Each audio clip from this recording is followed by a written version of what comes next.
we need to understand the gravity of the situation. What you're saying is right, that we need to focus on the virus. But please remember, 43% of India depends upon agriculture and the harvest is ready. Now, if you don't focus on the harvest, if you don't focus on the supply chain, you don't focus the mandis and allow them to harvest, their livelihood is gone for the rest of the year. So we have to open up and make sure they're there. Farmers are harvesting their agriculture crops, their fruits and vegetables, they're dumping it all over the place because they cannot sell.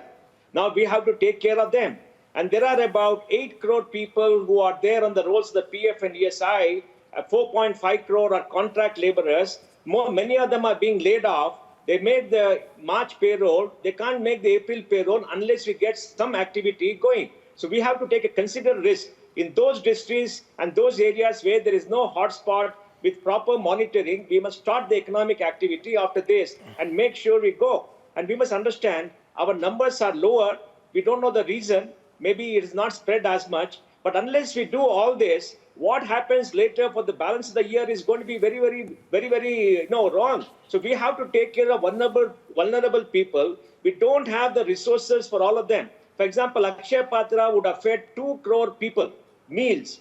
But many people are doing it. But how long can it go on? So Arnab, I'm not a cynic. I'm all for protecting people's lives. But now with all the data, with everything that's happened for the last 1.5 months, because Prime Minister Modi has done the right thing by locking down, we must make sure slowly we start opening up. Otherwise, the catastrophe, the economic catastrophe will be very severe for this country. So we have to take care. It is not about cynicism, it's about realism.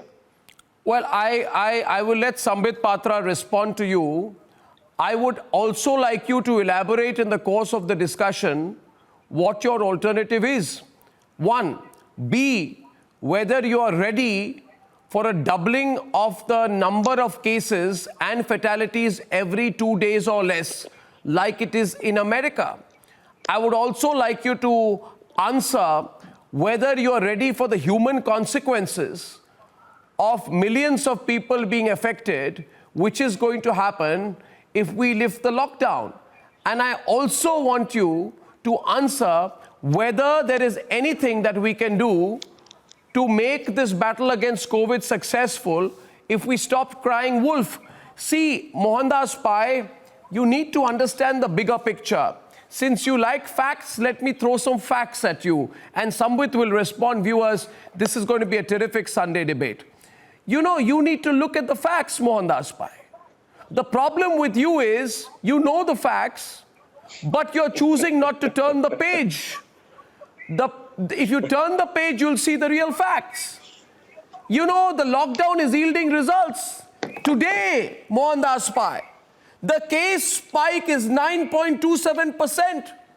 For the last 4 days, the spike has been arrested in single digits, which means, Mohandas Pai, for the first time in 3 weeks, I can throw evidence back at you to prove that the lockdown is working, and this has happened after a great deal of effort.